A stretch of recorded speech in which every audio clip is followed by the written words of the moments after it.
이걸 벗을까요?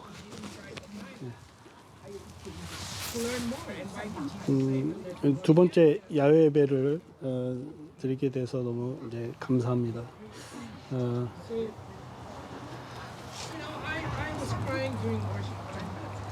제게 왜 이번 주 말씀을 전하라고 하셨을까 이런 생각하면서 현재 제 삶의 상태 또는 상황에 관해서 여러분들하고 같이 쉐어하는 것이 필요하다고 생각이 돼서 아마 이런 기회들을 목사님이 주시고 또 하나님이 만들어 주시지 않았나 이런 생각을 해보면서 며칠을 이렇게 보냈습니다. 여러분도 잘 아시겠지만 제가 기도 제목을 올렸고 제 현재의 상황이 제 아들이 8월 19일 날 캐나다에 왔는데 캐나다 올 때 이제 한국의 모든 것들을 정리하고 모든 짐을 지고 왔는데 입국 거절이 돼서 바로 다음 날 오전 9시에 한국으로 돌아가게 되는 상황이 펼쳐졌습니다. 현재는 돌아가 있고요. 예상치 못한 상황 속에서 준비되지 않은 상황 속에서 외할머니와 함께 지금 힘든 자가격리를 하고 있는 중입니다. 5년 만에 가족이 재결합이 된다라는 기대 속에서 많은 생각들을 하고 많은 것들을 준비했는데 이것이 하루아침에 이제 물거품이 된 것이죠. 물론 다음을 기약할 수 있다라는 기대와 또 은혜가 있지만 왠지 제게는 제 아내도 아닌 것 같고 제 딸도 아닌 것 같은데 저에게는 하나님이 이처럼 섭섭하게 느껴질 때가 없었다는 사실이죠. 저는 초등학교 6학년 때 아버지가 돌아가셨습니다. 그런 상황을 겪을 때도 하나님이 섭섭하다라는 생각을 하지 않았던 것 같아요. 제가 몸이 아파서 원하는 대학을 입학을 포기하고 신학대학으로 하나님께서 인도하실 때도 섭섭하다는 생각을 별로 하지 않았던 것 같아요. 뭔가 나와 다른 하나님의 계획이 있으시겠지라는 그런 생각을 했던 것 같습니다. 제 아들이 의대 입학이 좌절이 되고 다른 대학에 들어가는 상황이 생겼을 때도 뭐 하나님이 내 아들의 적성을 더 잘 아시니까 라는 생각도 했던 것 같아요. 담임 목회를 예상하고 준비하지도 않았지만 목회를 하는 그 동안에 이렇게 저렇게 오해와 상처를 받는, 물론 제가 부족해서 받는 그러한 상황이었지만 그때도 그렇게 섭섭하지 않았던 것 같습니다. 뭐 하나님이 십자가의 길을 가는 종에게 뭐 이 정도는 아무것도 아니다. 정작 제가 하나님께 섭섭하다고 생각할 것 같은 상황들은 막아주신 경우들이 참 많습니다. 제 아내와의 결혼이 되게 힘든 상황 속에서 하나님 저 사람이 아니면은 제가 하나님 정말 섭섭할 것 같습니다 했는데 하나님은 제 아내와 결혼할 수 있도록 도와주셨습니다. 두 자녀가 출생할 때에 생겼던 위기들이 있었습니다. 그때에도 하나님 이러시면 정말 안 되지 않습니까? 하나님 정말 섭섭한데 이러시면 안 되지 않습니까? 라고 기도했는데 하나님이 그 두 위기들을 막으셨습니다. 그러나 이번에는 제 아들이 다시 입국이 거절되는 그 하루 사이에 하나님 정말 이러시면 제가 섭섭해할 것 같습니다. 이런 마음을 가졌는데 하나님은 저를 그냥 그렇게 섭섭하게 만들어 버리셨습니다. 자가격리하기 위해 마련해 놓은 아파트에 갈 때마다 그 섭섭함은 계속 가중이 됐고 일하는 와중에 여러 가지 준비했던 많은 것들이 다 기회가 없어지는 것들을 보면서 또 속상했습니다. 그러면서 하나님이 저에게 떠올려 주셨던 본문이 이 나사로의 죽음이 기록되어 있는 요한복음 11장 말씀이었습니다. 이 11장 말씀에서 제가 이번에 주목했던 것은 이 마리아라는 한 인물의 모습이었습니다. 그렇게 기다리던 예수님께서 모든 소식을 들었음에도 너무나도 늦게 나흘이라는 시체가 부패되어 썩기 시작하는 그 시점에 오빠가 죽은 다음 한참 뒤에 늦게 오신 것입니다. 마르다는 그 소식을 듣고 달려나갔습니다. 그리고 자기 마음속에 담았던 이야기들을 터뜨려 버렸죠. 주님께서 여기 계셨으면 제 오빠가 죽지 않았을 겁니다. 그런데 마리아는요, 제가 봤던 마리아는요, 꿈쩍하지 않고 예수님이 오셨다는 소식을 들었음에도 움직이지 않고 가만히 있는 겁니다. 왜 그랬을까요? 여러분, 이 마리아가 어떤 인물인지 잘 아시죠? 예수님이 오셨을 때 예수님 발 밑에 앉아서 꼼짝하지 않고 말씀 듣기를, 그렇게 마르다가 뭐라고 핀잔을 주는데도 그 말씀 듣는 거, 예수님 곁에 붙어 있는 것, 예수님이 너무나도 좋았던 이 마리아 아니었습니까? 오늘 말씀의 이 11장의 시작에 보면은 이 마리아에 대한 거창한 소개를 하고 있습니다. 예수님 발 앞에 향유를 깨어 부어 모든 자기의 전부인 것들을 쏟아 부었던 여인이 바로 이 마리아입니다. 그런데 이 마리아가 섭섭했는지 예수님이 오셨다는 소식에도 움직이려고 하지 않습니다. 이런 마리아의 모습이 마치 제 모습과 같이 보여졌던 것이죠. 그런데 제가 정말 은혜가 되고 도전이 됐던 것은, 여러분과 함께 나누고 싶었던 것은 우리 예수님의 모습입니다.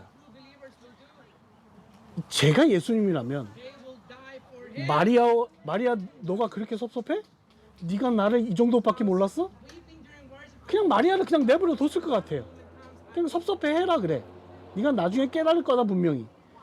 저 같았으면 그랬을 텐데, 오늘 본문 속에 계속 읽어 내려가 보시면은요, 예수님께서는 마르다를 통해서 마리아를 친히 불러달라고 요청하시는 것 같습니다.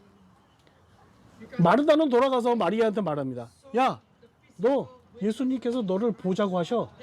너를 보자고 해. 예수님께서 너를 만나고 싶어 하셔.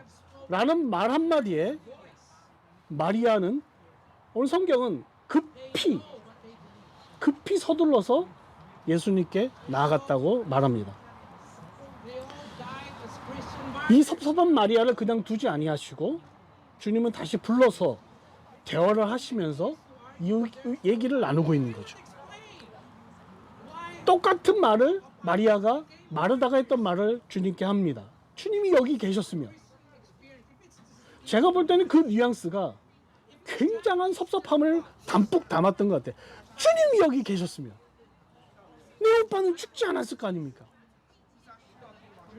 성경에 기록되어 있지는 않지만 도대체 소식을 아셨으면서도 왜 이렇게 늦게 오셨습니까? 라는 마음을 담뿍 담고 주님께 이야기하는 거죠. 주님이 하셨던 행동이 저에게 은혜가 됐습니다. 그렇게 울고 있는 마리아를 보시면서 주님 같이 슬퍼하시면서 같이 비통해 하셨다고 성경은 기록하고 있습니다. 저는 그 모습이 굉장히 저에게 은혜가 됐습니다. 내가 섭섭해하는 모습도 주님께서는 그분이 가지셨던 충분한 사랑으로 그냥 그대로 안아주고 계신다는 느낌이 들었습니다.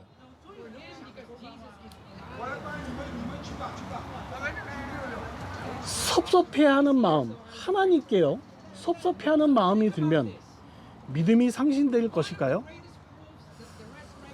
저는 어저께 인터넷을 여기저기 찾아보니까 하나님께 섭섭해하는 것은 믿음이 없어서 그런 거다라는 내용의 일관된 논리와 설교들이 있는 것을 봤습니다.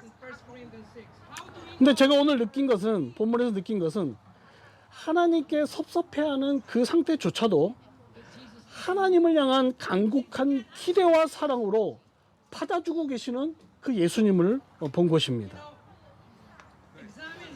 주님은 이미 마리아 가득 담고 있는 주님을 향한 기대와 사랑의 깊이를 알고 계셨고, 이 작은 사건 속에 담겨져 있는 하나님의 빅피처를 마리아는 아직 보고 있지 못하기 때문에 섭섭해하고 있다는 것을 주님은 충분히 그냥 이해하신 것입니다. 그래서 그냥 그대로 함께 비통해하고 함께 울고 계신 그 주님을 오늘 말씀 속에서 만나게 되었습니다. 저는 하나님께서 제 곁에도 그와 같이 다가오셨던 것을 제가 기억합니다. 저는 아직 모르겠습니다. 오늘 말씀 속에서도 제자들한테도 그렇고, 예수님은 하나님께서 영광을 받으셔야 되고, 하나님께서 나를 보내신 하나님 아버지의 아들인 나 예수님이 영광을 받아야 되는 상황이라는 것을 설명을 할 때 제자들이 얼마나 이해했을까? 또 그 상황이 마리아와 마르다에게 이해가 됐을까? 저는 잘 이해가 되지 않아요. 제 아들이 한국에서 모든 것을 정리하고 캐나다로 들어왔을 때 바로 한국으로 퇴출당하는 그런 상황 속이, 그러면서 제 아들이 저에게 했던 여러 가지 말들이 있습니다. 왜 하나님은 저의 인생 속에 항상 이렇게 하셔야 되나요? 제 아들이 걸어왔던 인생을 여러분에게 다 나열해 드릴 수는 없지만 모든 상황들이 그렇게 항상 딜레이였습니다. 계속 뭔가 딜레이요. 그냥 그대로 하셨으면 되는데 그냥 그대로 딜레이. 모르겠습니다. 하나님은 그 즉시 많은 것들을 주셨음에도 제 아들의 기억 속에서는, 저의 기억 속에서는 자꾸 뭔가 연장하시고 자꾸 뭔가 뒤로 미루시는, 마치 마리아 생각 속에 왜 나흘이나 늦게 오셨는지 그 딜레이되는 상황들이 섭섭해한 것처럼 그런 섭섭해하는 마음이 있었는지 모르겠습니다. 하나님의 영광이라는 빅피처는 저에게는 아직 구체적이지 않습니다. 제 아들에게도 구체적이지 않습니다. 이것이 구체적으로 와지는 상황으로 아직 구현되지 않았기 때문에 그렇습니다. 믿음이라는 것은 그런 것 같습니다, 여러분. 믿음이라는 것은요, 아직 내 머릿속에 정확하게 그려지지 않는 하나님의 그 영광의 그런 구원이라는 영광의 상황들이 아직 온전하게 실현되어지지 않았기 때문에 아직 이것이 나에게는 직접적으로 와닿지 않는 것. 그런데요, 은혜라는 것은요, 아직 그려지지 않은 그 하나님의 영광이라는 그 어떻게 보면 애매모호한 그런 부분들이 하나씩 풀어지고 설명되어지는 과정들이 내 삶 속에서 벌어지고 있다는 것입니다. 며칠의 생활이 지나면서 제 아들과 저는 각각 다르게 하나님의 터치들을 느끼기 시작했습니다. 섭섭했던 마음 지금도 여전히 남아 있습니다. 아니, 아직도 계속 진행되고 있는 상황이 점점 심해지는 것 같기도 합니다. 그러나 제 마음속에 분명한 것은 하나님이 보여주실 그 영광의 그 그림이 어떠할 것이냐에 대한 기대나 믿음은 여전히 살아있습니다. 제가 제 아내에게도 얘기하고 많은 사람들에게 제가 인생을 살아오면서 늘 언제나 이런 비슷한 상황이 생길 때마다 하나님이 저에게 떠올려 주시는 찬양이 있습니다. 하나님 한 번도 나를 실망시키신 적 없다라는 찬양이에요. 하나님 한 번도 나를 실망시키지 않다. 이번 일을 겪으면서도요, 제 마음에 섭섭함은 여전히 있는데 하나님은 제 입술 통해서 그 찬양을 하게 하시더라고요. 하나님 한 번도 나를 실망시킨 적 없다. 결국에는 하나님은 그와 같은 삶을 저에게 가르치시기를 원하셨던 거고, 하나님의 그 폭넓은 사랑이 얼마나 넓고 얼마나 깊은지에 대해서 경험케 하시는 일들을 제 삶 가운데 나타나셨던 것을 기억합니다. 예수 산길교회 성도님 여러분, 저는 숙제를 잘 내는 목사지요. 그래서 이렇게 숙제를 많이 내면 설교를 좀 덜 시키지 않겠나 싶었는데 자꾸 시키시는 데는 여러분이 해야 될 숙제가 많은 것 같습니다. 요한복음 11장 집에 가셔서 한번 여러분들도 여러분의 삶 속에서의 섭섭할 때 상황, 또 앞으로 살아가면서 섭섭할 만한 상황 속에 벌어질 것인데, 요한복음 11장 깊이 묵상하시면서 특히 이 마리아에 한번 주목하시면서 하나님이 얼마나 디테일하게 이 마리아에게 접근해 가신지를 보시면서 여러분들에게도 한 번도 실망시킨 적 없는 하나님의 은혜가 함께 하시기를 간절히 바랍니다. 기도하시겠습니다. 하나님 아버지 감사합니다. 말할 것도 없는 위기적 상황이 온 세계에 펼쳐지고 있습니다. 도무지 예상치 못할 일들이 속속히 드러나는 뉴스와 우리의 개인적인 은밀한 상황들 속에서도 얼마나 많이 일어나는지 모릅니다. 우리가 지금 그 생각을, 그 지경을, 그런 위기들을 우리가 뚫고 또 그런 상황 가운데 살아가는 데 있어서는 우리가 더 깊게 경험하고 깊게 알아야 될 하나님의 깊이 있는 사랑과 하나님의 영광의 플랜을 우리가 느껴야 될 것인데, 하나님 아버지, 예수 산길교회 있는 모든 성도들이 이것들을 경험하고 느낄 수 있도록 하나님 말씀을 통하여 만나주시고 하나님 만져주시기를 간절히 바라고 원하옵나이다. 어떤 상황 속에서도 절대로 실망시키지 않는 하나님이 계시다는 사실을, 어떤 상황 속에도 섭섭한 마음조차도 끌어안아 주시는 하나님이 계신다는 사실을 기억하고 이 땅을 살아가는 승리의 주의 백성들에게 은혜를 베풀어 주시기를 간절히 바라고 원합나이다. 하나님 아버지, 이렇게 야외에서 예배드리고 함께 교제할 수 있는 이 너무나도 특별한 특권을 저희들에게 허락하여 주셨사오니 이 특권을 누리면서 하나님이 우리의 삶 가운데 어떻게 살아계시고 우리 교회 가운데 어떻게 일하셨는지, 개개인의 삶 가운데 어떤 삶을 살았는지 우리가 교제할 때 하나님 영광을 드러내시고 영광을 받으시고 우리 가운데 일하시기를 간절히 바라고 원합나이다. 모든 것 주님께 감사드렸고 예수 그리스도 이름으로 기도드리옵나이다. 아멘.